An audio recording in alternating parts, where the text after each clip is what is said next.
Assalamualaikum warahmatullahi wabarakatuh. Gimana kabarnya hari ini anak-anak? Alhamdulillah sehat ya. Masih semangat untuk mengikuti pelajaran hari ini? Tentunya masih lah ya, masih jam segini kok, ya kan? Silahkan cek teman kanan kiri kalian. Apabila ada yang tidak masuk, silahkan beritahu ibu. Ibu akan mengabsen kalian. Siapa? Clara. Karena apa? Oh, ada kepentingan keluarga. Ada izinnya? Berarti izin ya.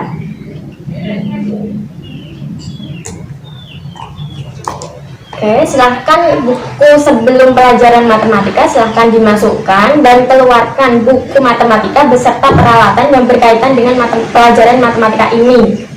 Oke. Oh iya, untuk tugas minggu kemarin apakah sudah mengerjakan semua? Tentunya sudah lah ya, udah waktu 1 minggu kok, masa belum? Silahkan untuk tugas minggu kemarin yang ada di buku tugas silahkan dikumpulkan di sini. Oke? Ada yang belum mengumpulkan? Sudah semua ya tentunya, kecuali Mbak Clara. Berarti kalian sudah paham semua mengenai materi minggu kemarin ya? Kan sudah mengerjakan tugas semua tadi, ya kan? Oke, berarti ibu nggak usah mengulas kembali ya.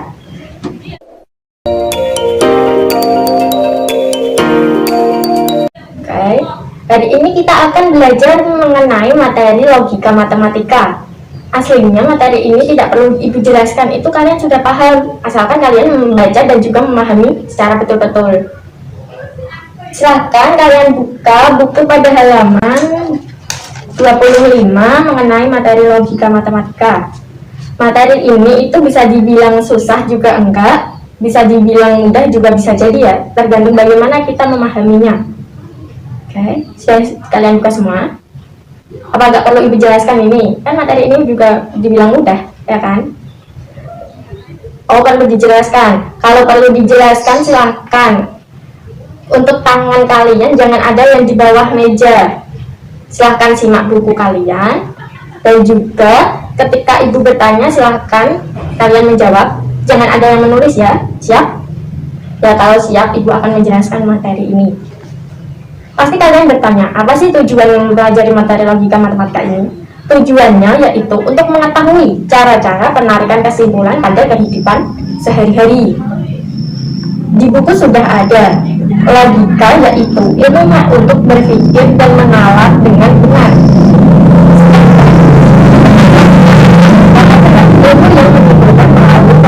Metode matematika dan simbol-simbol matematika dengan tujuan menghindari makna ganda.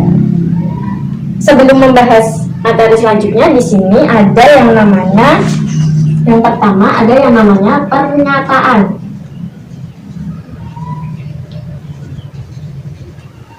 Pernyataan itu kalimat yang bernilai salah atau benar, tetapi tidak boleh kedua-duanya, jadi harus satu. Contohnya yaitu Danau Tondano berada di Manado. Ini salah apa benar?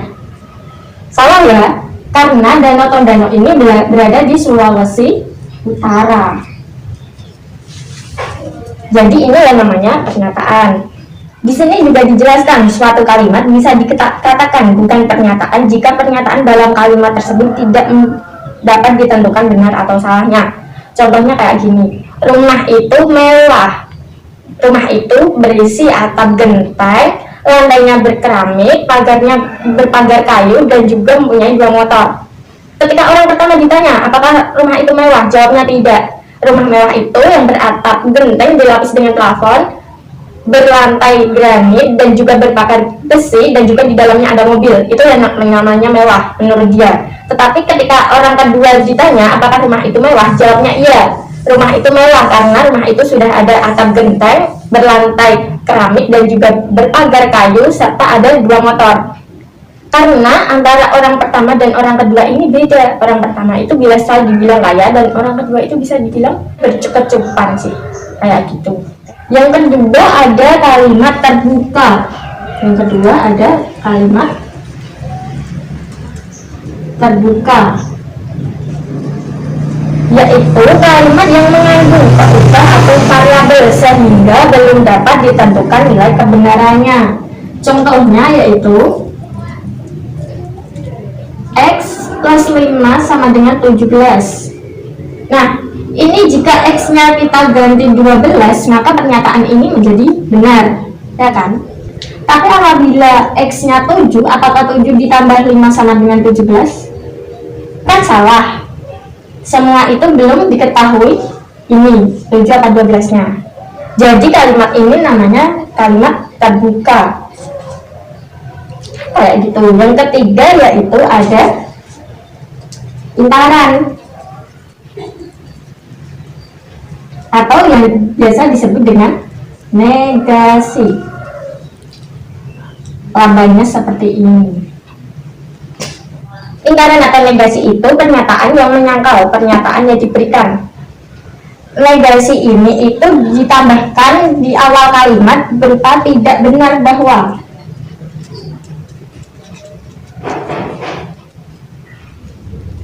Contohnya, apabila ada kata yang tembakau mengandung nikotin,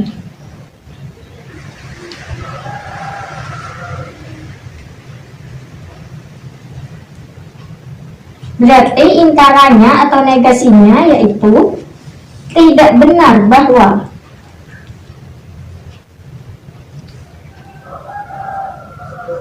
Tembakau mengandung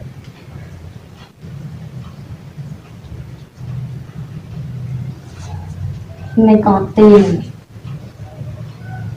Jadi itu ditambahkan di awal kalimat pertama ini dengan kata tidak benar bahwa. Oke, sudah paham? Untuk tabel kebenarannya dari intaran negasi yaitu tabel kebenaran.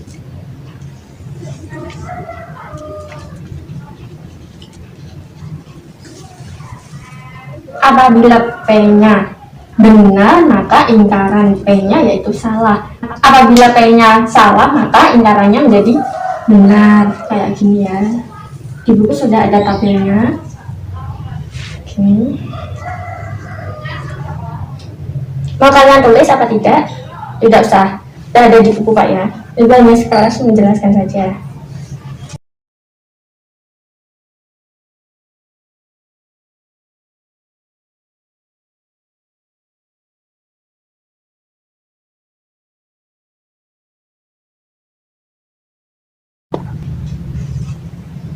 Kemudian yang keempat itu ada yang namanya pernyataan majemuk, yaitu rangkaian dua pernyataan atau lebih P dengan Q dengan menggunakan kata hubung logika. Pernyataan majemuk itu dibagi menjadi 4. Yang pertama yaitu ada konjungsi, yang kedua ada disjungsi, yang ketiga ada implikasi,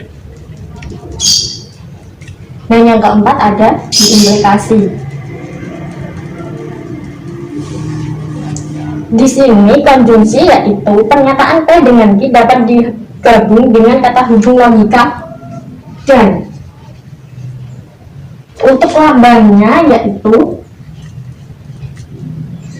kayak gini ya, kayak A tapi tanpa ada garis datarnya. Oke. Sehingga membentuk pernyataan majemuk P dan Q, ini namanya P dan Q. Untuk tabel kebenarannya yaitu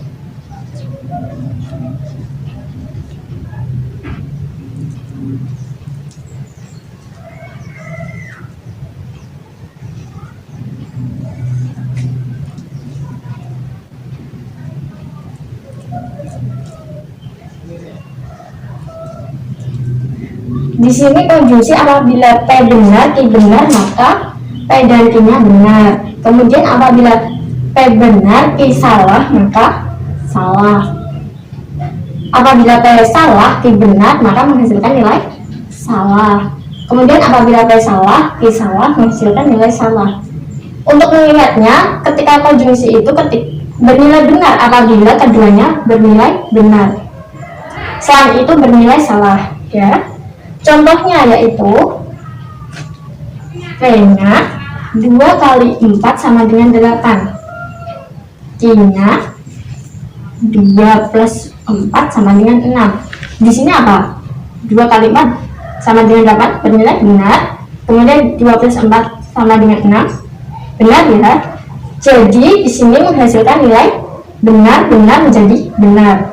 Jawabannya yaitu 2 kali 4 sama dengan 8 dan 2 plus 4 sama dengan 6. Mengapa menggunakan kata hubung dan? Karena di sini konjungsi menggunakan kata hubung dan.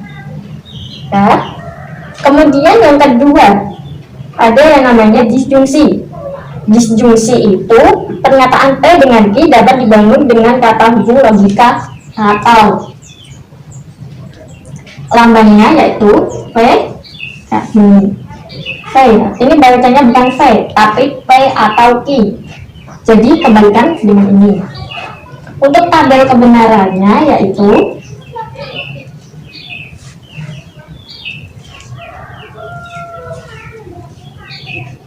P, I, P atau Q.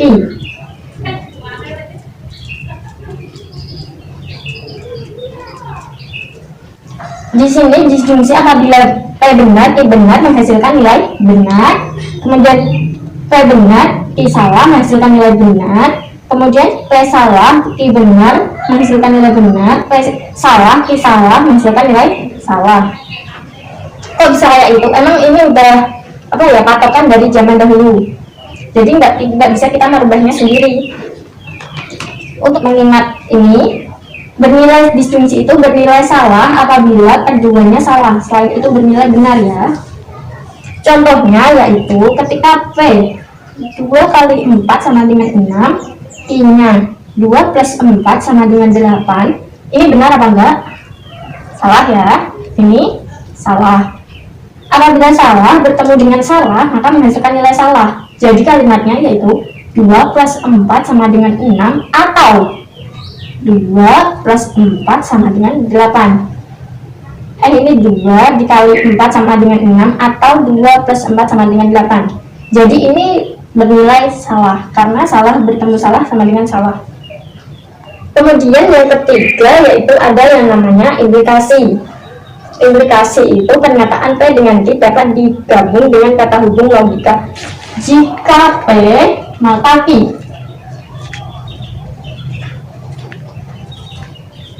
Untuk lambangnya yaitu P dikasih anak panah Q. Tabel kebenarannya itu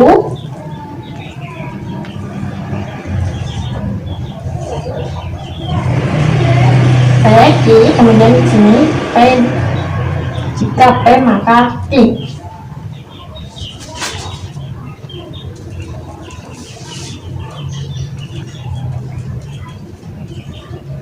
Di sini untuk nilai P benar, Q benar, maka menghasilkan nilai benar. Kemudian di sini untuk mengingat implikasi yaitu sangat mudah. Implikasi bernilai salah jika yang pernyataan pertama benar, kemudian pernyataan kedua salah. Selain itu maka dia benar, dia kan ini, maka kan benar. Jadi ya ketika yang pertama benar aja, yang kedua salah, itu menghasilkan nilai salah.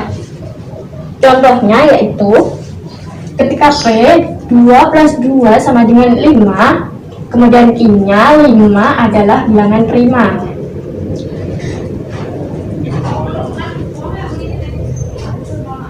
Dua plus 2 sama dengan 5 itu benar apa salah?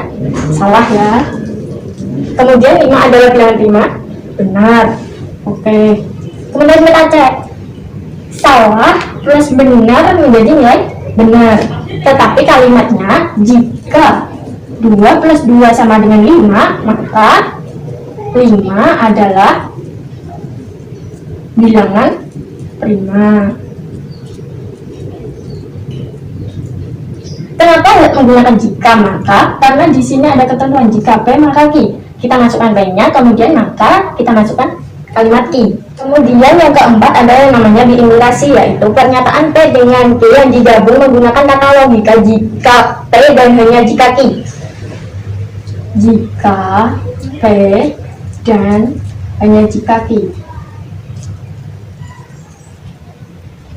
Untuk lambangnya itu P kayak gini, Q.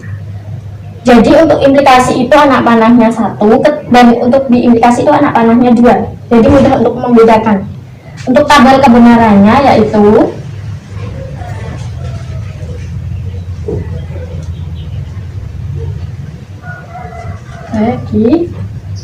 jika P dan hanya jika Q benar, benar, salah, salah, benar, salah, salah, benar. Di sini sangat mudah untuk mengingat tabel kebenaran dari diimplikasi. Apabila keduanya bernilai sama kayak gini ya, maka menghasilkan nilai benar. Apabila keduanya bernilai benar, maka menghasilkan nilai benar, dan apabila keduanya bernilai salah, maka menghasilkan benar. Jadi saham itu salah. Apabila benar salah, maka menghasilkan nilai salah. Untuk contohnya yaitu P sama dengan 2 plus 3 sama dengan 5. Untuk I-nya 5 bukan bilangan prima.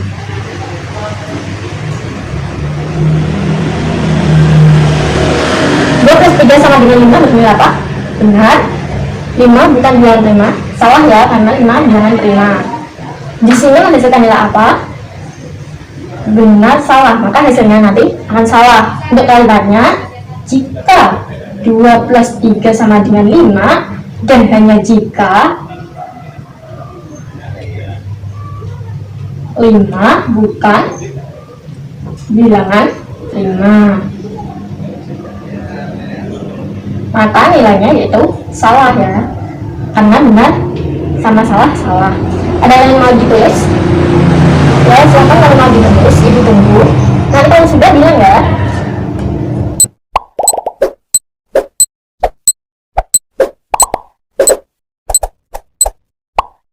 Sudah ditulis? Baik, ibu akan menghapus ya.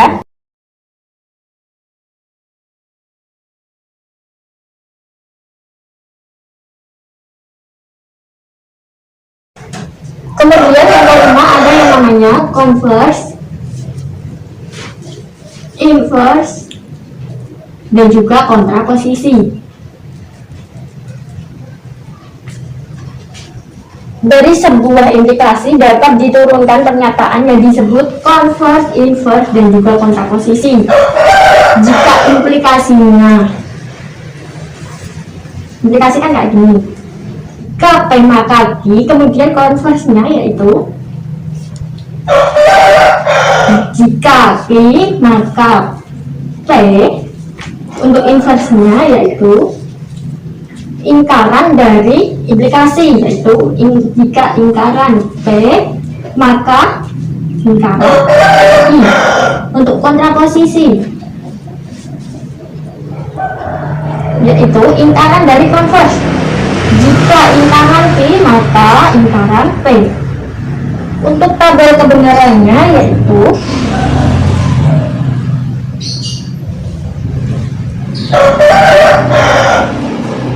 implikasi, converse, inverse, dan juga kontraposisi.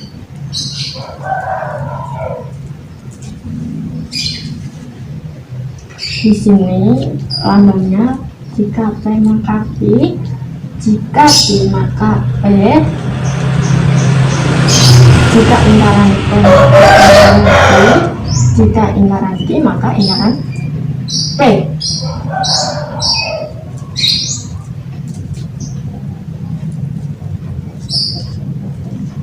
Anggap ini sejajar ya garisnya ya.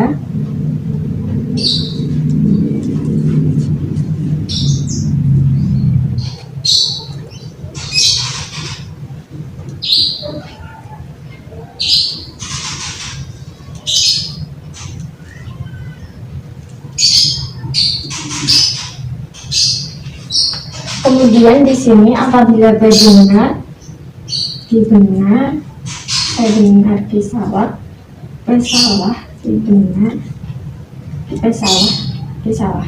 Ingkarannya dari P itu apabila P benar maka ingkarannya salah, kemudian salah. Apabila P salah maka Q benar, apabila P salah maka benar. Kemudian I-nya ingkarannya yaitu apabila itu benar maka ingkarannya menjadi salah, apabila salah menjadi benar, apabila apabila benar menjadi salah, apabila salah menjadi benar. Untuk implikasinya yaitu benar, salah, benar, benar. Di sini benar, benar, salah, benar. Kemudian di sini benar, benar, salah, benar. Di sini benar, salah, benar, benar. Sini untuk ini sama ini sama ini. Nilai logikanya sama.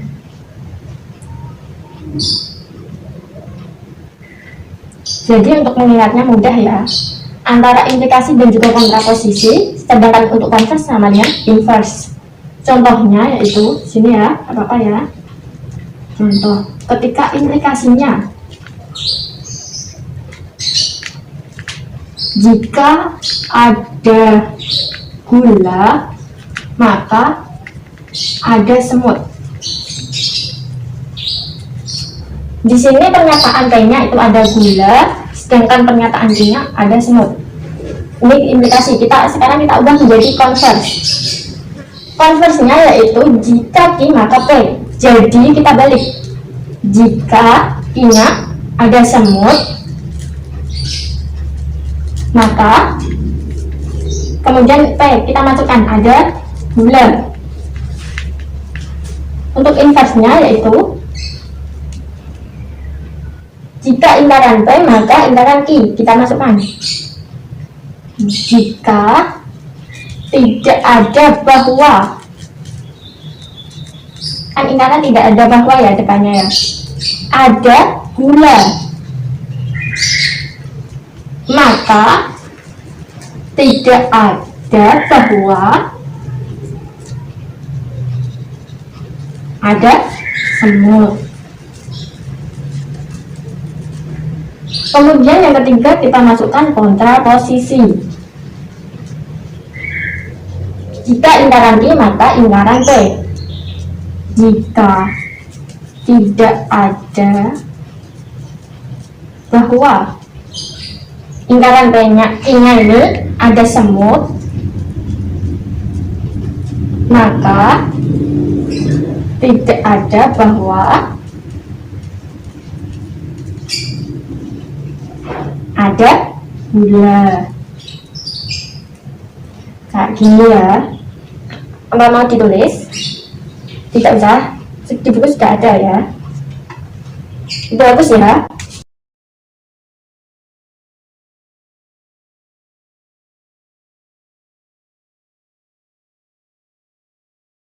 Kemudian yang terakhir ada yang namanya penarikan kesimpulan.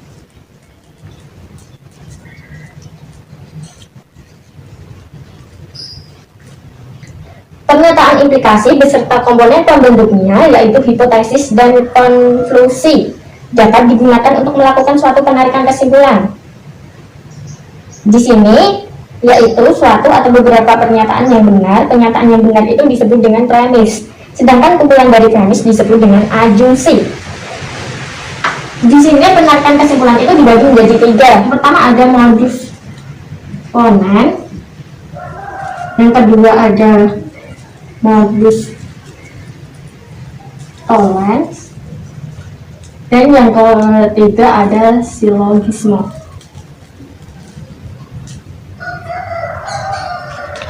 Dinyatakan dalam premis satunya jika P maka Q, premis keduanya P, kemudian konklusinya Q. Jadi rumusnya kayak gini. Apabila premis pertama jika P maka Q, premis keduanya P, maka konklusinya itu kita cari sendiri. P-nya sudah, jadi tinggal Q. Contohnya yaitu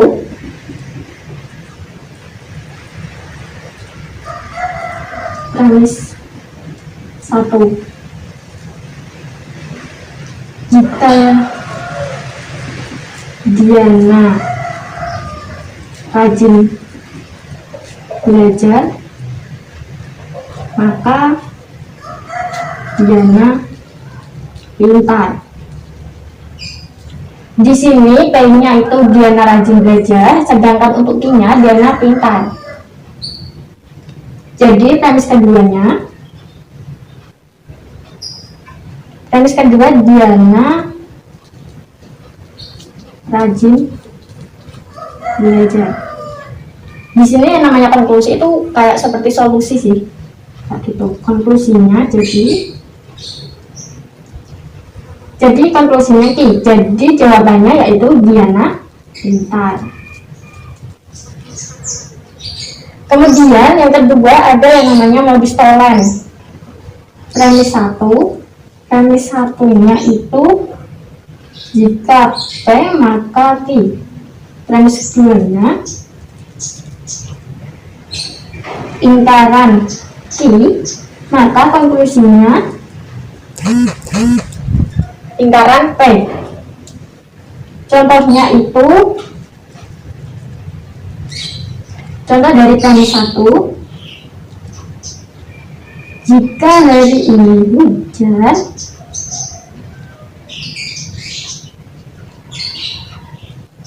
maka langit mendung.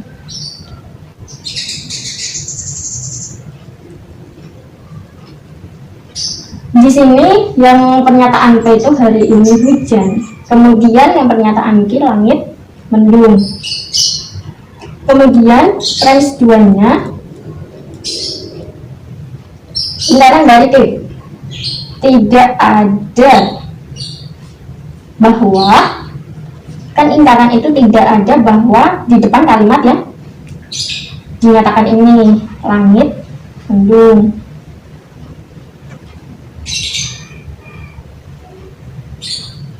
Jadi untuk konklusinya yaitu ingkaran dari P, tidak ada bahwa hari ini hujan.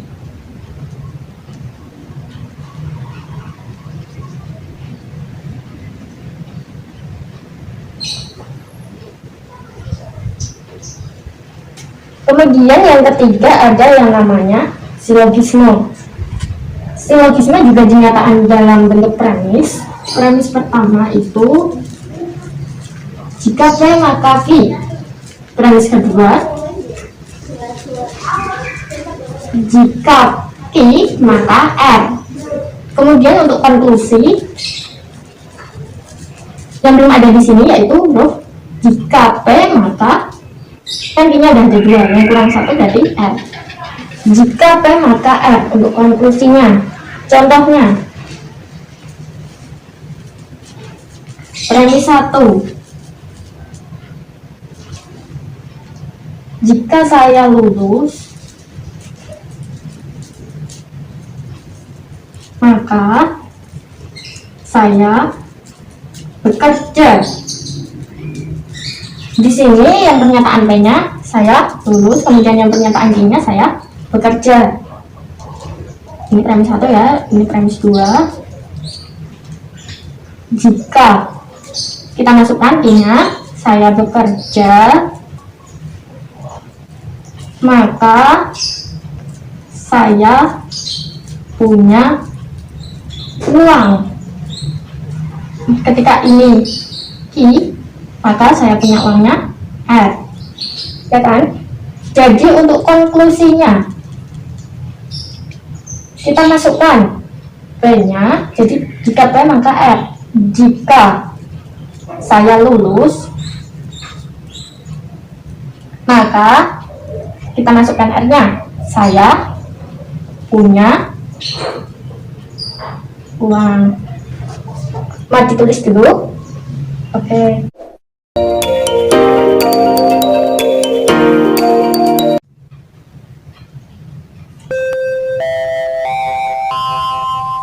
Oh ya anak-anak, istirahat sudah berbunyi ya.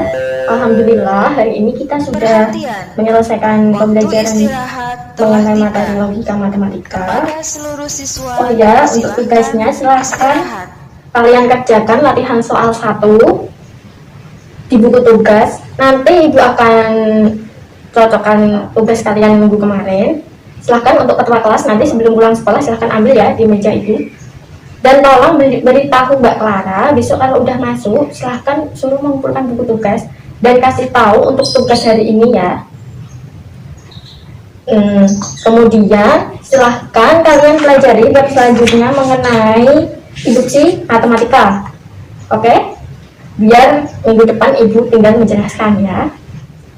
Silahkan untuk buku matematikanya dimasukkan. Apabila ada yang belum selesai menulis, silahkan ditulis dulu. Gunakan waktu istirahat kalian dengan baik. Tetap jaga kesehatan. Sekian dari Ibu. Wassalamualaikum warahmatullahi wabarakatuh.